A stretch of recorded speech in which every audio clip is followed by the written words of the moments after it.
Picture this moment. Your boss pulls you aside after a presentation and says, "That was exceptional work. Really impressed with how you handled those tough questions." And instead of saying, "Thank you," you immediately respond with, "Oh, it was nothing. The team did most of the work. I just got lucky with the timing. It really wasn't that great. I totally messed up the third slide." Then you spend the rest of the day replaying the conversation, wondering if they were being sincere or just polite. If this sounds familiar, you're not just being humble. You're actively rejecting evidence of your competence and reinforcing the belief that you're a fraud. Today, I'm going to show you why you can't accept a compliment and what it's costing you. Let's discuss what's actually happening when you deflect a compliment. Imagine a leader who just completed a major project. It came in under budget, ahead of schedule, and exceeded every performance metrics. The executive team is thrilled. At the celebration meeting, the CEO says, "This is exactly the kind of leadership we need more of. Well done." Here's what happens in the leader's mind the next 3 seconds. Internal response. They don't know how chaotic it was behind the scenes, and they certainly don't know that I almost missed the critical deadline. If they knew how many mistakes I made along the way, they wouldn't be impressed. I don't even deserve this praise. I just managed not to completely fail. External response. "Oh, thank you, but really it was just all the team. I just kept things organized." Here's what just happened psychologically. What the CEO offered, a gift, an acknowledgement of your competence, evidence that contradicts your imposter syndrome. What you did, you returned that gift unopened. You rejected the evidence and confirmed to yourself, "See, I can't even accept praise honestly because deep down, I know I don't deserve it." The cost of this pattern, internally, every deflected compliment reinforces the belief that you're a fraud. You're literally training your brain to reject evidence of your competence. Externally, when you deflect praise, you're actually telling the other person, "Your judgment is wrong. You're mistaken about my abilities." Over time, they might stop offering recognition, not because you don't deserve it, but because you've taught them their feedback isn't valued. For your team, when you deflect with "it was all the team," you're inadvertently suggesting that their individual contributions didn't matter, and you're modeling that success should be minimized rather than celebrated. Consider the leader who responds to every compliment with self-deprecation. Their team learns success is something to apologize for. Excellence is something to downplay. That's not humility. That's shame disguised as modesty. Here's the insight that changed my perspective. When you deflect a compliment, you're not being humble. You're choosing your imposter syndrome's narrative over someone else's reality.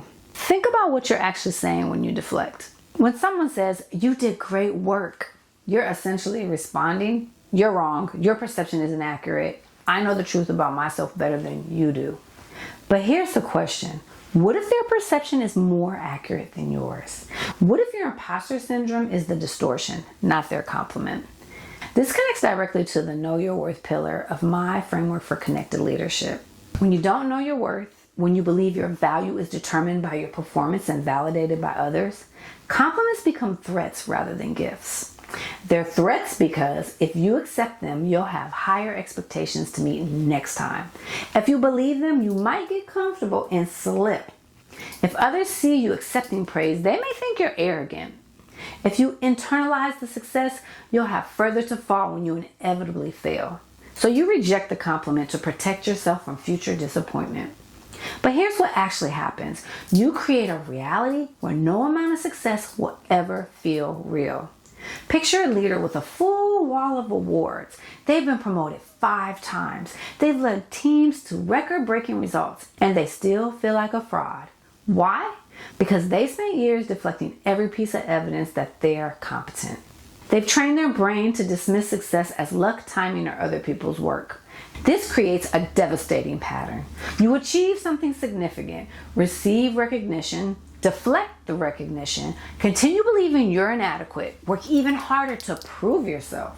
Achieve something else significant, receive recognition, deflect the recognition, and the cycle never ends because you refuse to let the evidence in. Let's discuss what changes when you learn to accept a compliment. A few years ago, I received feedback from a client that my work had fundamentally changed how they showed up as a leader. They said, "You helped me see myself differently. My immediate instinct was to deflect. You did the work. I just asked the questions." But I caught myself and I tried something different.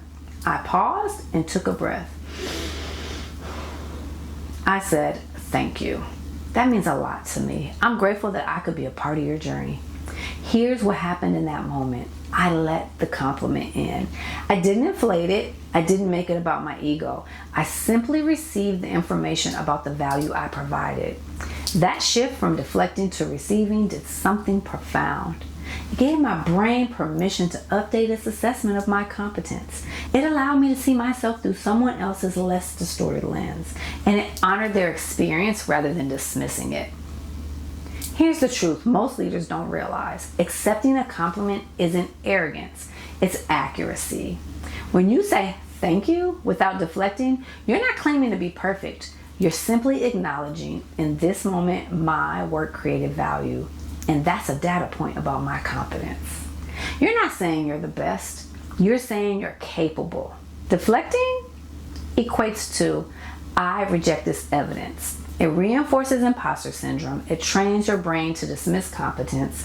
It dishonors the person offering feedback. Accepting equates to, I receive this evidence. It updates your self-assessment, builds a more accurate view of your abilities, and honors the other person's experience. This is what know your worth actually looks like in practice. You anchor in your intrinsic value, which means you can accept compliments without letting them inflate your ego, and you can handle criticism without letting it destroy your sense of self. Your worth is constant. Compliments and criticisms are just data about your performance, not verdicts on your value. Here's your practice this week, and I'm warning you, this will feel uncomfortable at first. The 2-word response. Next time someone gives you a compliment, your only response is, "Thank you." That's it. 2 words, then close your mouth. No but, no it was nothing, no deflecting to the team, no self-deprecating joke. Just thank you. Breathe. Receive it. Let it land. Why this is so hard? Your brain will immediately generate reasons to deflect. They'll think I'm arrogant. I need to acknowledge my team. I don't want them to have unrealistic expectations. I should point out what I did wrong. Notice those thoughts and say thank you anyway. The advanced practice is, after you say thank you, write down the compliment exactly as they said it. Start a document called evidence on your phone. Every compliment, every piece of positive feedback, and every acknowledgement, write it down. Not to inflate your ego, but to counteract your brain's negativity bias. Because here's what your brain does naturally. It remembers criticism with perfect clarity and dismisses compliments as flukes. You're creating a factual record to combat that distortion. If you're genuinely concerned about giving credit to your team, you can add this after your thank you. You can say, "Thank you. I'm grateful to have such a capable team. Their work made this possible." Notice the difference? You accepted the compliment first, then you acknowledged the team. You didn't use the team as a shield to deflect the recognition. Here's what I need you to understand. Every time you deflect a compliment, you're making a choice. You're choosing the voice of your imposter syndrome over the reality of your competence. You're choosing familiar discomfort over accurate self-assessment. The people giving you compliments aren't lying to you. They're not confused. They're not just being polite. They're offering you evidence, and you keep sending it back. What if this week you let in the evidence? What if this week you let the evidence in?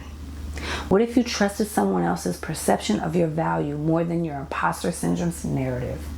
What if you said thank you and meant it? Drop a comment and tell me, what is the hardest compliment for you to accept? For me, it's when someone says, "You changed my perspective." I immediately want to give credit to their own insight. What's yours? If this made you feel uncomfortable in a good way, save it. You'll need this reminder. Accepting a compliment isn't arrogance, it's accuracy. So you say, "Hey, thank you."